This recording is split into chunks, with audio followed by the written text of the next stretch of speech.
Dude, a lot of these are very interesting. I'm honestly, a lot of this is very, very interesting. Like, what about Taco Bell's Live Moss cafes or Wawa? Dude, all I know about Wawa is the people on the East Coast never fucking shut up about it. Every East Coaster talks about Wawa like it's a fucking holy mecca. And we don't have it here, and I never grew up with it, so I know not shit about it.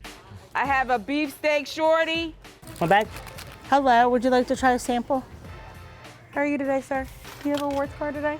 It's 10 a.m. on a Monday, and we're at a Wawa, one of America's largest convenience store chains. Someone said Wawa is literally heaven on earth, which is so funny. It's like such a... The American heaven is a fucking convenience store with... It's 7-Eleven with a deli. It's no Buc-ee's. Buc-ee's is the South. That's like Texas. And dude, I saw, it'll be a little pro-American propaganda here though. I saw that a Buc-ee's general manager makes more money than a doctor in Europe. Which is fucking crazy. There's a lot to say. I don't know about Buc-ee's either. I think I've driven past Buc-ee's when I drive road trips, but you guys don't have In-N-Out on the East Coast. Is there In-N-Out in the South? Arizona there is. In-N-Out's great, bro. In-N-Out, don't sleep on that. 8:30. Have a great day. Gobbler's back today. First day, yep. Today's the first day of the Gobbler, one of its limited time offers inspired by Thanksgiving. The Food Gobbler has helped Wawa build a fiercely loyal fan base, what some call a cult-like following. I love Wawa. I don't even get gas. I get food. I love their products, their sandwiches, their coffee. Any cult following starts with each customer, each visit, each transaction, and turning it to something more than it should be. We have 5 minutes with our customers. Make it the best 5 minutes of their day. Have a nice day. Expansion has been rapid. Revenue has more than doubled, and its workforce has grown by nearly 90% over the past decade. Okay, they're hiring. But competition is fierce. Buc-ee's! Convenience store chains are perfecting food, and fast food chains are expanding options and offering value deals and more customization. You're going to see a continued expansion of high quality food service in the convenience industry. And if anything, the quick service restaurants better watch out, because if you can get better food faster at a gas station, that kind of changes everything. Dude, I saw both Chipotle and McDonald's terrible earnings. Both of them said, you know, consumers in the bottom half of the K are dropping out of buying both of their food. It's too pricey. Yeah, it was bad. And so I would see people shifting more to something like Wawa or whatever if they think they can get a better deal. Too expensive for literal shit food. I mean, I especially think that for McDonald's, yeah, but yeah, that's what people are saying. And like they had to admit it. There's a huge chunk of customers that are turning away from the price increases at Chipotle, McDonald's, and restaurants like that. Someone said all food is shit eventually. That's some Buddhist wisdom. It's true. Like, why matter whether it's well made or not? It all ends up as shit. So wise. That should be McDonald's new slogan. McDonald's, all food is eventually shit. So why not buy here? That's good, dude. You might win some customers back. Just 2 miles away, at Wawa's headquarters, the Innovation Center is testing new hoagies, or subs, Dude, what a fun job, sauces, coffees, and I smoothies. legitimately think, I mean, I wouldn't be any good at it. I'm not a chef in any way, but it would be a fun job to work at a fucking food innovation center, coming up with new sandwiches and smoothies and things that'd be cool. It'd be fun. It's cool those jobs exist. They're the ones you hear about. So this is the second round of samples. Can we send back out several concepts to our Wingmates panel? Aside from the dozens of fresh food and beverage options available to customers in store, Wawa offers 15 limited time items every year. The Gobbler, around Thanksgiving, is its most popular. Coffee is a big deal. There are already 9 variations at its stores. We used to have different third parties. Dunkin' or Pizza Hut was part of our offer here, and customers said to us, we trust you, we trust your food, we trust the brand you are. And so now every product we sell here that's food or fresh beverages, Cut out the middleman. I think it offers a nice tart flavor. All right, I'm gonna get some slurping. A focus on food is paying off. Customers who shop at both Wawa and quick service chains Burger King, Wendy's, or Starbucks have been shopping more frequently with Wawa than with the others since 2023. And breakfast is the clear winner. Morning meal traffic increased by 5% at food-forward convenience stores like Wawa, while QSRs only increased by 1% in August 2025. The big thing Wawa figured out is if you look at all of the negatives that were historically associated with the gas station industry, the bathrooms, maybe the last resort food, Wawa flipped all of that and decided to turn those into positives.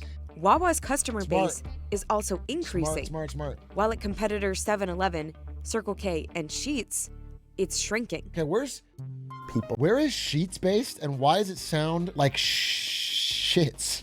Sheetz always sounds so unappealing to me. I would never buy food from a place named Sheetz. I don't understand. What is the fucking... It's Western Pennsylvania? Sheetz is better than Wawa. It's goated. People love Sheetz. I mean, I've never tried it, so I am ignorant. But it sounds bad. All food is eventually Sheetz. People create this warm environment. That, I think, is somehow the secret sauce of what creates, if there is a cult. It feels like a bad brand name. Up, next person. Come on. And it starts with its employees. They own nearly 40% of the company. That's when you're cool. an owner, you're just vested a little bit more. There's a higher level of commitment. Our most loyal customers, Wait, that's really they're cool. here 3, 4, 5, 10 times a I didn't week. know that. You get to know them by name, you get to know their family, you get to know what's happening, and that connection, it's not really an expected thing in training. It happens because of culture. Tell her I said hi too. I will. Tell her get better soon.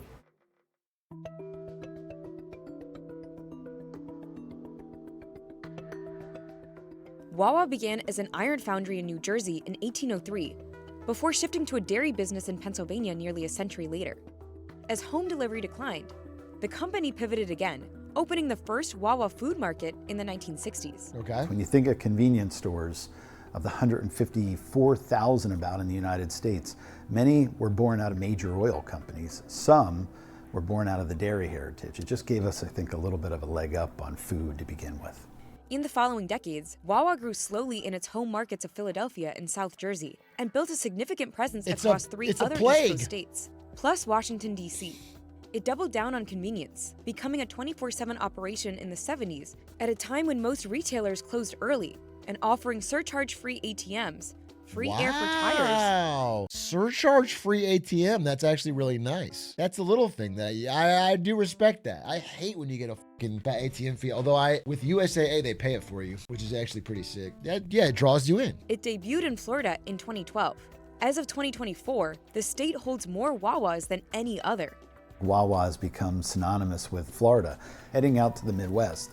We had a lot of research, we knew the customers, we'd done all the homework, and the lines around those stores and the opening excitement was palpable. And those stores have performed almost as well as core market stores coming out of the gate.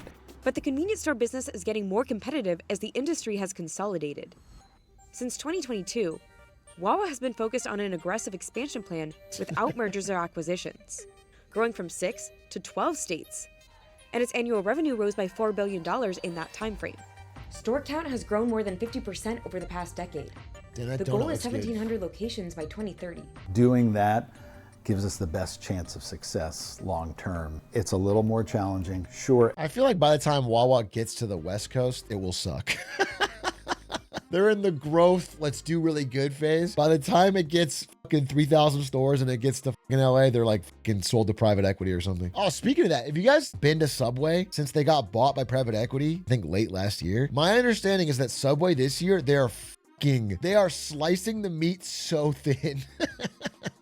There's because I have always been a Subway guy. I've always liked Subway. But I've heard they're slicing it's so shrinkflation and they charge a lot to you. The prices are up and the quality is down, dude. That is what I've heard. Jersey Mike's on top. I mean, Jersey Mike's just got bought in 2025 by Blackstone.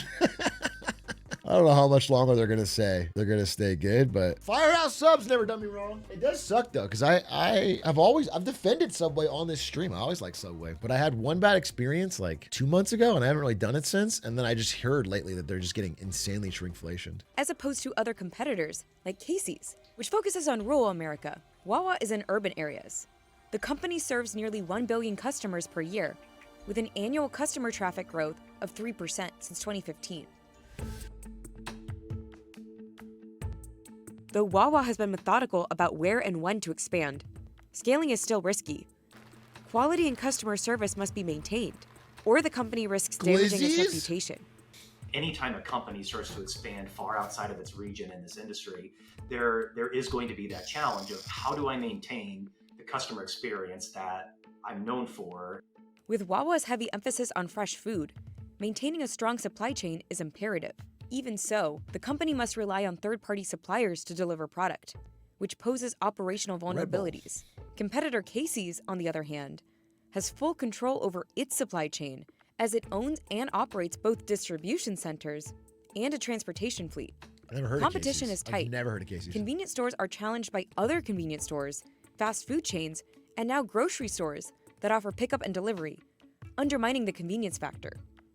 As Wawa expands in its new markets, it will come up against those regions' own local convenience store favorites, like United Dairy Farmers in Indiana, Never Twice seen Daily that. in Tennessee, Never seen that. and Travel Center Buc-ee's in the South. I know Buc-ee's. They're going to bump up against some people who've really locked down certain regions and cut their teeth and sort of made a name for themselves innovating. It's going to be a fight, which is And good, by the way. I don't know if anyone knows how this is going to shake out, to be quite honest. Little competition, good for the customer. The company has also had a few misses, like its pizza in 2023, which is still getting negative reviews, or the drive-thru concept it piloted in 2020.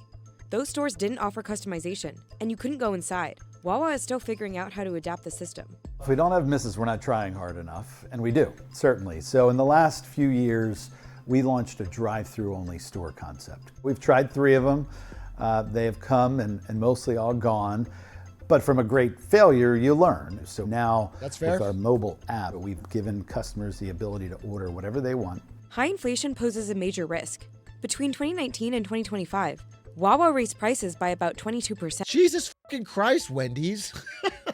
Dude, if you're raising double the fucking raises of McDonald's, wait, that's crazy. Wendy's gone down the hole and it's so bad. I haven't been to Wendy's in a minute. I used to love their sea salt fries, though. This is why Chili's supremacy. And as Americans respond by pulling back spending, value meals have made a comeback, including at convenience stores. You have to confront a company that has a well-oiled model that's been pressure tested in aggressive, tough markets, and they're going to come in and build state-of-the-art, new-to-industry stores, have all the modern amenities, and then on top of that, they're going to go in and hire really great employees, and they're going to pay them fairly. And yeah, that's a tough model to compete against. Well, that sounds good. We have to pay attention to McDonald's for sure, and we want to deliver more value, better quality at a better price. And you can have even better service. That's been the formula for us to take share, to win share, and will continue to be. We have a broader set of menu, and it allows us Plus, to you can buy a innovate Zin in with your ways hoagie. with different products that maybe a QSR. That looks pretty good, actually. That was the best looking food thus far. That looks pretty tasty. That kind of looks like old Subway to me. That and a Zin, dude, and a Red Monster, or Liquid Death and Sour Patch. Now you're talking my fucking language. Now you're speaking my language.